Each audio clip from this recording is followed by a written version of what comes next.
नमस्कार दोस्तों। आज हम लोग भूकंप के बारे में पढ़ेंगे। भूकंपीय लहरें क्या होती हैं, अर्थक्वेक वेव्स क्या हैं। अर्थक्वेक वेव्स को दूसरे नाम से हम सिस्मिक वेव्स के नाम से भी जानते हैं। हिंदी में भूकंपीय लहरें हैं।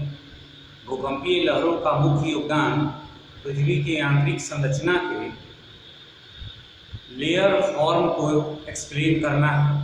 पृथ्वी की आंतरिक संरचना में जो लेयर फॉर्म है, जैसे लेयर फॉर्म का मतलब है हम लोग क्रस्ट, मेंटल, कोर, ये 3 प्रकार का लेयर देखते हैं। उन तीनों का अच्छे से एक्सप्लेन वेव्स के द्वारा होता है, सेस्मिक वेव्स के द्वारा होता है। इट मीन्स, इसका अर्थ ये है कि seismic waves provide the clear pictures of the layer form of interiors। तो भूकंपीय लहरें पृथ्वी के आंतरिक भूभाग का पूर्ण लेयर फॉर्म में तस्वीर प्रस्तुत करता है, पूर्ण स्तरीय सतह को प्रतिबिंबित करता है। तो ये हम लोग देख पा रहे हैं सेस्मिक वेव्स का भी कंट्रीब्यूशंस है। अब थोड़ा हम लोग विचार इस पर करेंगे कि भूकंप क्या होते हैं। साधारण शब्दों में भूकंप पृथ्वी के कंपन को कहा जाता है। Earthquakes, in simple words we can say the tremor of earth, the shake of earth, पृथ्वी का हिलना, पृथ्वी का कंपन, the tremor of earth known as earth, यानी पृथ्वी का कंपन ही भूकंप होता है। यह एक नेचुरल इवेंट है, एक प्राकृतिक घटना है जिसका मुख्य कारण पृथ्वी के आंतरिक भूभाग से ऊर्जा का निर्गमन है। यानी it is happen due to release of energy in the interior part of earth. तो इंटीरियर पार्ट ऑफ अर्थ में हम लोग जानते हैं मैग्मा चेंबर है। मैग्मा चेंबर से भूकंपीय लहरें आती हैं। तो ये देख रहे हैं हम लोग, जो रिलीज ऑफ एनर्जी हुआ, जहाँ से ऊर्जा निकला, निर्गमन हुआ, वो हम लोगों को इंफॉर्मेशन देता है। जहाँ से रिलीज ऑफ एनर्जी होती है पृथ्वी के आंतरिक भाग से, उसको हम लोग फोकस करते हैं, उसको फोकस किया कहा जाता है। यानी पृथ्वी के आंतरिक भूभाग में जहाँ से भूकंपीय लहरें शुरू होती हैं, उस बिंदु को फोकस कहते हैं। इंग्लिश में उसका और नाम हाइपोसेंटर है, हिंदी में इसी को भूकंपीय मूल कहते हैं। तो ये बात है। ये जो भूकंपीय मूल से लहरें निकलती हैं, it can travel in the all direction, सभी दिशाओं में यह ट्रेवल कर सकती। तो ये बेसिक इंफॉर्मेशन है। और जहाँ से ये भूकंपीय लहरें निकली हैं,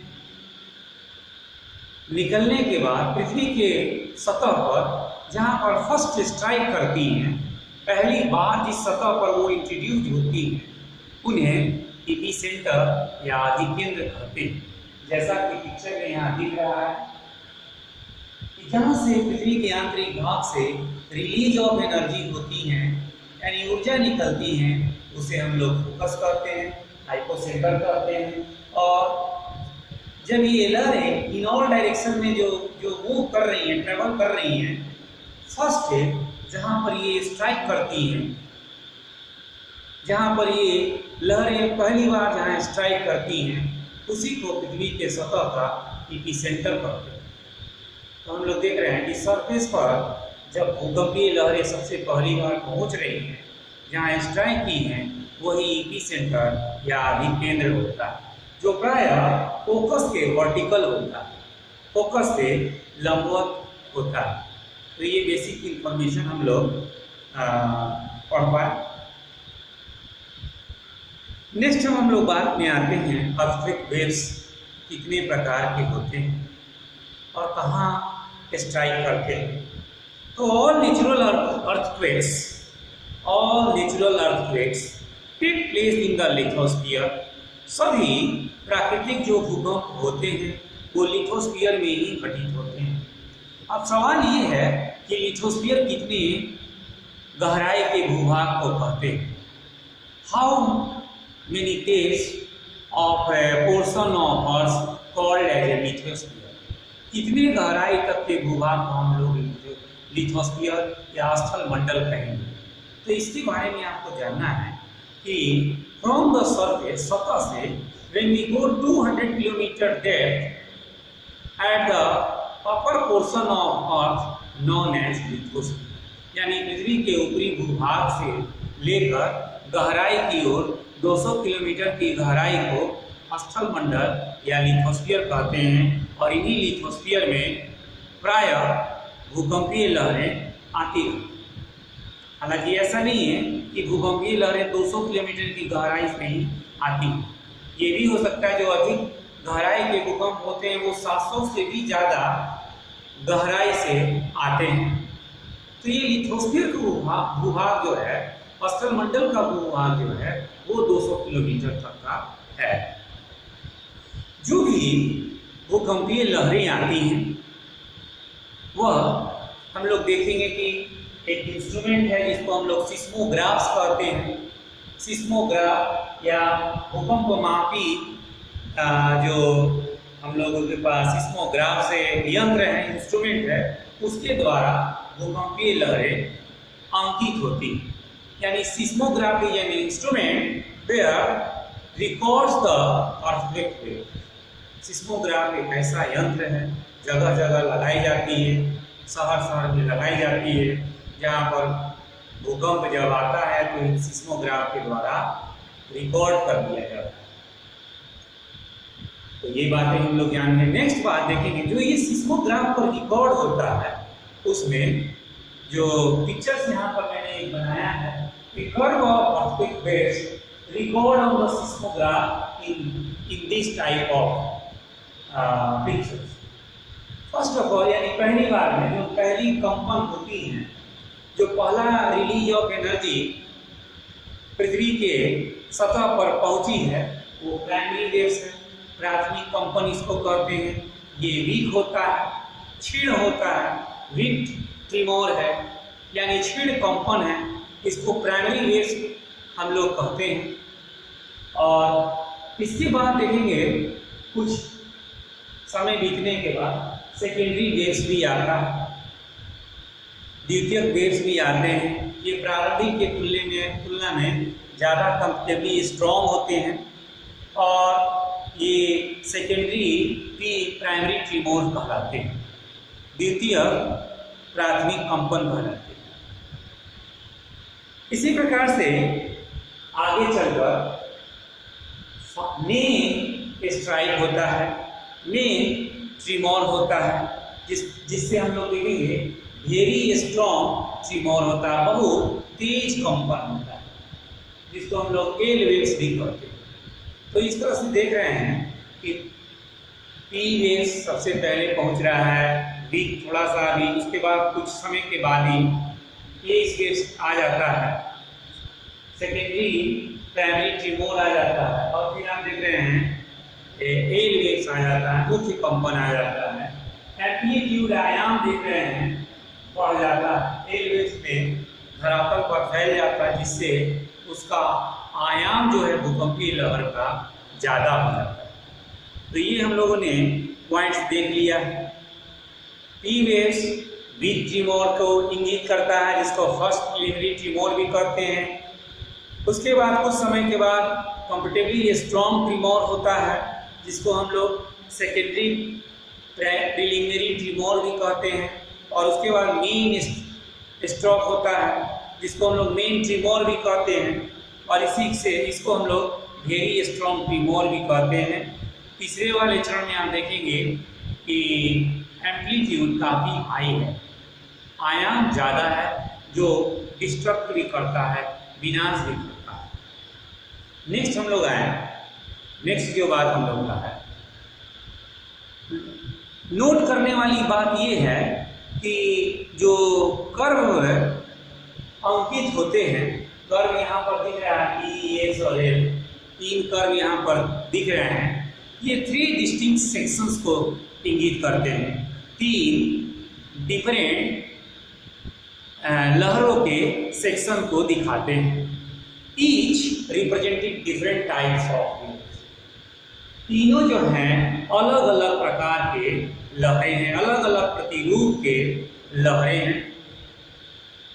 अब जरा सा हम लोग प्राइमरी, सेकेंडरी और मेन ट्रिमोर के बाद हम लोग अब थोड़ा सा बेसिक स्ट्रक्चर्स में फिर से आते हैं कि अर्थ वेव्स कितने प्रकार के मेनली होते हैं, मुख्य रूप से भूकंपीय लहरें कितने प्रकार के होते हैं। तो earthquake waves are basically of 2 types.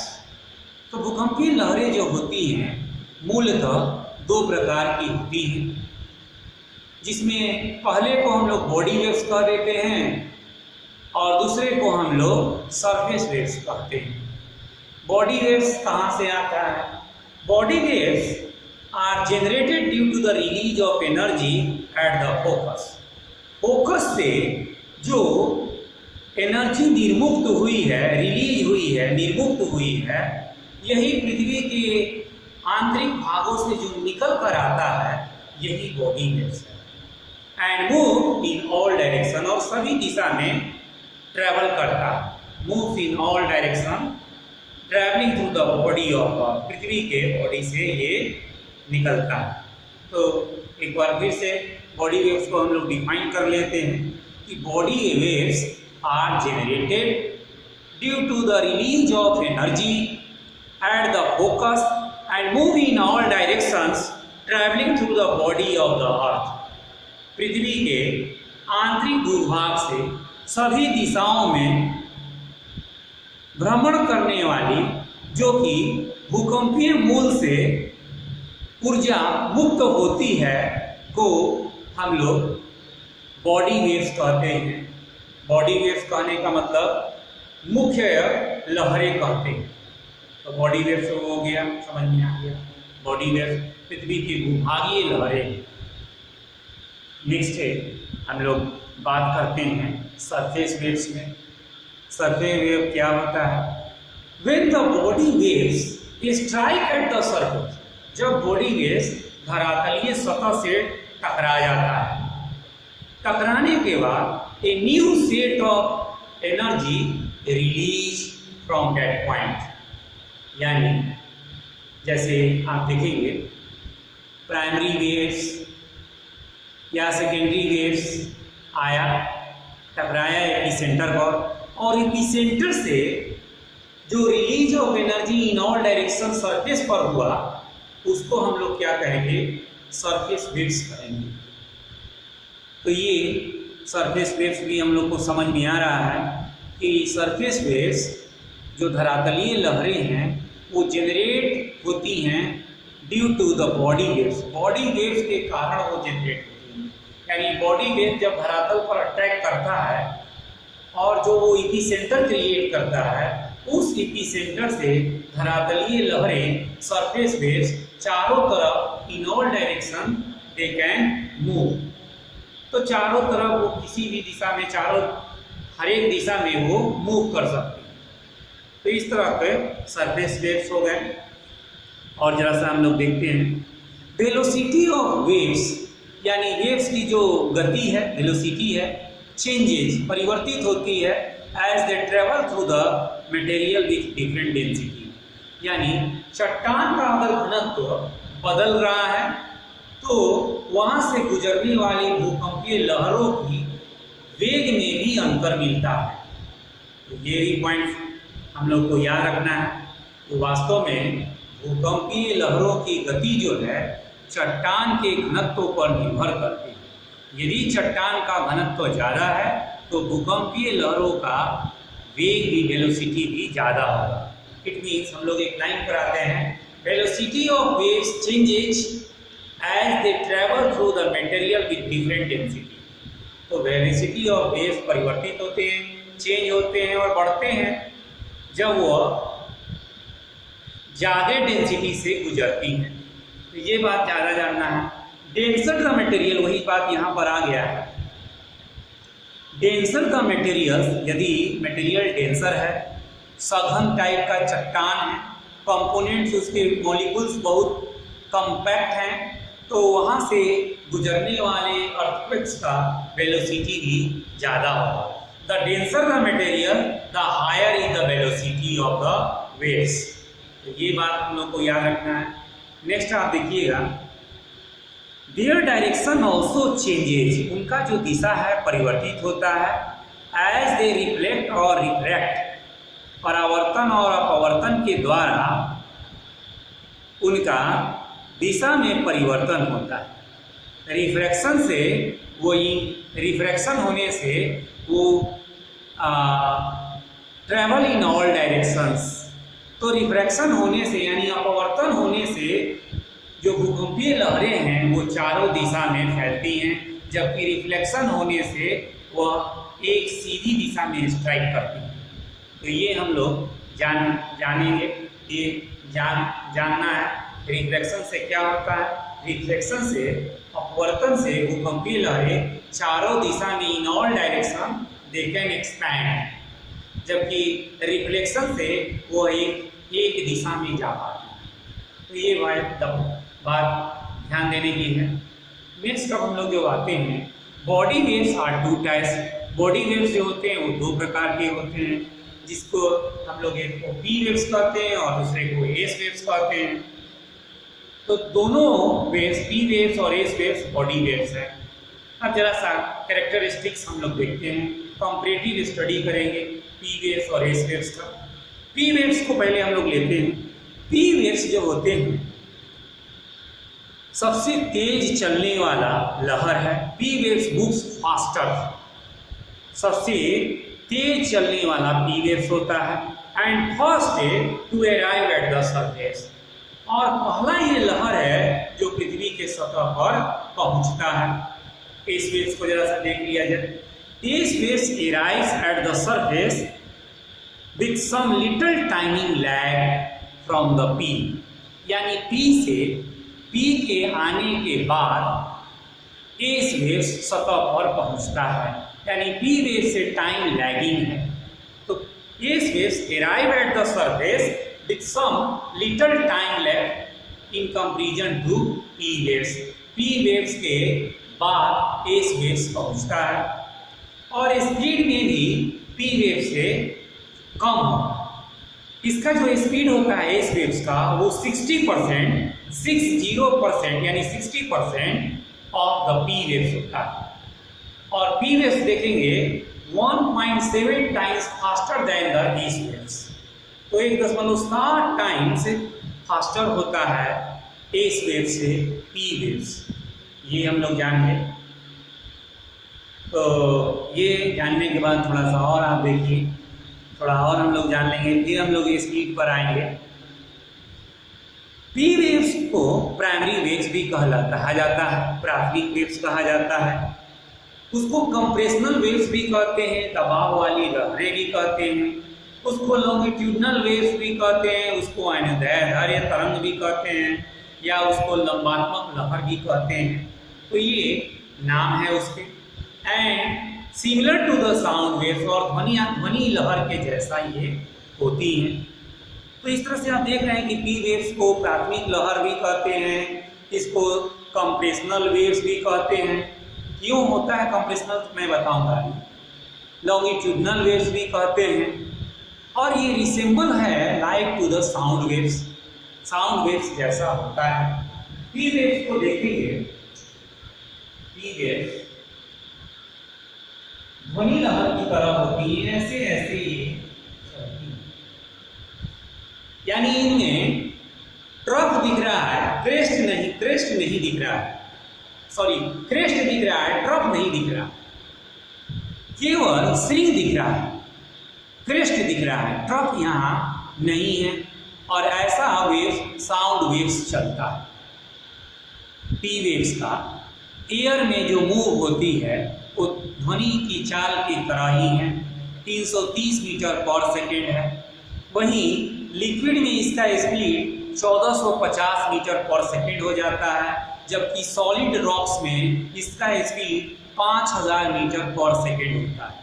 यहाँ पर आप ये कह सकते हैं कि पी वेव ठोस वस्तुओं में बहुत तेज चलता है, उसके बाद तरल में चलेगा और सबसे कम हवा में चलेगा, यानी वो तीनों में क्रॉस करता है। वो लिक्विड में भी चलता है, सॉलिड में भी चलता है और गैसियस में भी चलता है, यानी हर माध्यम में वह गति करता है। स्पीड में अंतर मिलेगा, ये बात है। तो ये हम लोग को पता चल गया कि वो हर प्रकार के संरचना में, हर प्रकार के स्ट्रक्चर ऑफ रॉक्स में चलेगा और उसका चाल का जो स्पीड जो है, उसका स्पीड जो डिपेंड करता है वो मटेरियल के स्ट्रक्चर पर डिपेंड करता है। अगर डेंसिटी ज़्यादा है तो वहाँ उसका स्पीड ज़्यादा होगा। यही कारण है कि पी वेव्स का कोर में स्पीड बहुत ज़्यादा होता है, क्योंकि कोर में डेंसिटी बहुत ज़्यादा होती है। नेक्स्ट बात आप आइए, हम लोग अब बात करते हैं थोड़ा एस वेव्स के बारे में। ये एस वेव्स जो होते हैं इनको सेकेंडरी वेव्स भी कहते हैं, these are called secondary waves. इनको ट्रांसवर्स या अनुप्रस्थ लहर भी कहते हैं, इनको लैटिट्यूडनल यानी अक्षांशीय लहर भी कहते हैं और इनको डिस्टोर्शनल यानी विध्वंसक लहर भी कहते हैं।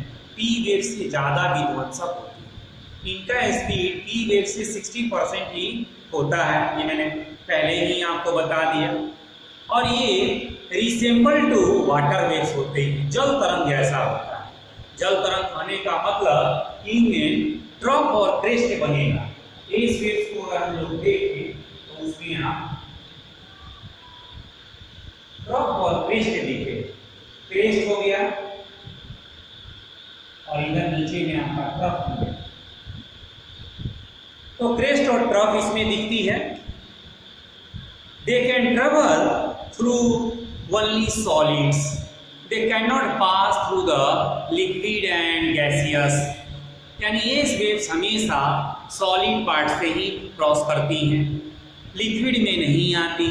यही कारण है कि ये वेव्स समुद्री भाग में, सी एरियाज में नहीं पहुंच पाती। समुद्री भाग में पी वेव्स पहुंचती हैं और उसके बाद वहां से सरफेस वेव शुरू हो जाता है। लेकिन ठोस वाले हिस्से में पी वेव्स जब स्ट्राइक करती है तो उसके बाद एस वेव्स भी स्ट्राइक करती है। समुद्री भाग में एस वेव्स नहीं स्ट्राइक करती है, तो ये माइंड करने की बात है। लिक्विड में वो नहीं चलती। ऐसे ही सेंटर में आप जाएं इंटीरियर ऑफ अर्थ में, जहाँ से मोल्टेन रॉक्स हो जाता है, लिक्विड रॉक्स हो जाता है, वहाँ एस वेव्स वहाँ से एब्सेंट हो जाता है। तो ये भी बात हम लोग को पता चल गया। पी वेव्स जो वाइब्रेट्स होता है, पी वेव्स जो गति करता है, वाइब्रेट्स मीन्स गति करना, parallel to the direction of waves, यानी पी वेव जो वाइब्रेशन करती है, जो वाइब्रेट होता है, वह देखेंगे वेव्स के डायरेक्शन में पैरेलल होता है, यानी पी वेव्स भूकंपीय लहरों के सीध में होता है, पैरेलल होता है, समानांतर होता है। लहरों के दिशा में पी वेव समानांतर ट्रैवल करता है। वहीं इस वेव्स को देखेंगे कि वह S waves travel perpendicular to the direction of waves, यानी इस वेव्स जो होते हैं भूकंपीय लहरों के प्रवाहित होने की दिशा के लंबवत गति करते हैं। तो एक पैरेलल है तो इस वेव्स परपेंडिकुलर है। ये हम लोग को अंतर पता चल गया। Average speed of the P waves is 8 kilometre पर सेकेंड, 8 किलोमीटर प्रति सेकेंड इसका एवरेज स्पीड होता है, जबकि इसका स्पीड 8 से 14 किलोमीटर पर सेकेंड वैरी करता रहता है विभिन्न भागों में। 8 से लेकर 14 किलोमीटर प्रति सेकेंड की गति से इसका पी वेव्स में वेरिएशन मिलता है, जबकि इस वेव का एवरेज जो स्पीड होता है वह 4 किलोमीटर पर सेकेंड।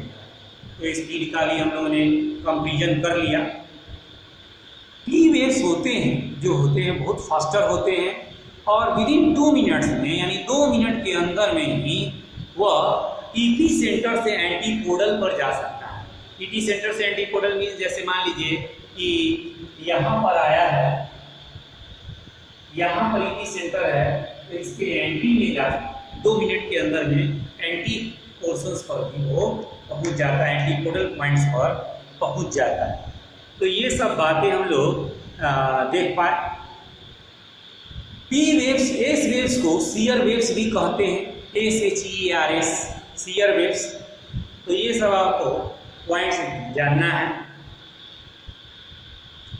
नेक्स्ट अब हम लोग आते हैं सरफेस वेव्स पर, एल वेव्स पर।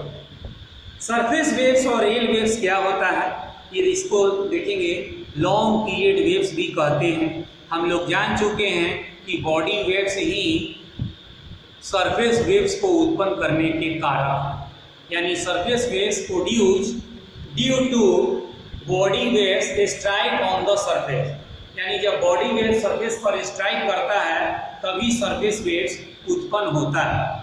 तो ये हम लोग जान चुके हैं। These waves are more destructive, चूँकि ये सतह पर लहर चलता है तो ये सतह पर स्थित भवनों को, सतह पर स्थित तमाम प्लेसेस को डिस्ट्रक्ट करता है, गिरा देता है। ये सबसे खतरनाक है, पावरफुल होता है ये। They cause the displacement of rocks, rocks को भी डिस्प्लेस कर देता है सरफेस वेव्स, क्योंकि देख रहे हैं ये सतह पर दौड़ रहा है। यही कारण है कि वो रॉक्स को भी डिस्प्लेस करता है, एक स्थान से दूसरे जगह कर देता है, कोलैप्स द स्ट्रक्चर, संरचना को तोड़ फोड़ देता है। तो ये बात हम लोग को देख रहे हैं। ये अपर पोर्शन ऑफ अर्थ को इफेक्ट करता है, यानी पृथ्वी के ऊपरी भाग को प्रभावित करता है।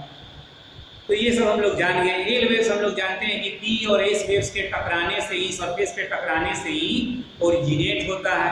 इसका स्पीड एल और पी और एस के तुलना में एल वेव्स का स्पीड कम होता है, लेस फास्टर है, बट मोर डिस्ट्रक्टिव है, क्योंकि ये सतह पर ही इसको गति करना है, इसको कोई पृथ्वी के अंदर नहीं चलना है। तो ये बात है। इसके अतिरिक्त आप देखेंगे कि यह वेरी लार्ज डिस्टेंस कवर करता है सरफेस पर। सरफेस पर यह बहुत ज़्यादा एक्सपेंशन इसका है। ईपी सेंटर से ये ट्रेवल करता है इन ऑल डायरेक्शंस। तो ये वेरी लार्ज डिस्टेंस से कवर ऑन द सरफेस, सतह पर लंबी दूरी यह तय कर पाता है। यह लहर सी में भी क्रॉस करता है, यानी सी सरफेस पर भी यह ट्रेवल करता है, जिससे कि न केवल सतह पर, धरातलीय सतह पर, जबकि सागरीय सतह को भी प्रभावित करता है, सुनामी उत्पन्न कर देता है सागरीय भाग में। तो ये सब हम लोग देख पाए। इसका जो एवरेज स्पीड है एल वेव्स का वह 3 किलोमीटर पर सेकेंड। तो इस तरह से हम लोग ने पी, एस और एल के बारे में जाना। लेकिन लहरें यही खत्म नहीं हुई, चूंकि चट्टान के संरचना में और बहुत अंतर है, इसलिए लहरों का और भी युग्म है, जैसे पीजी एसजी लहर, P star S star waves और पी और एस वेव्स। तो और भी 3 युग्म हैं जिसको हम लोग अगले वीडियो में डिस्कस करेंगे। आज हम लोग इतना ही रखते हैं। Thank you.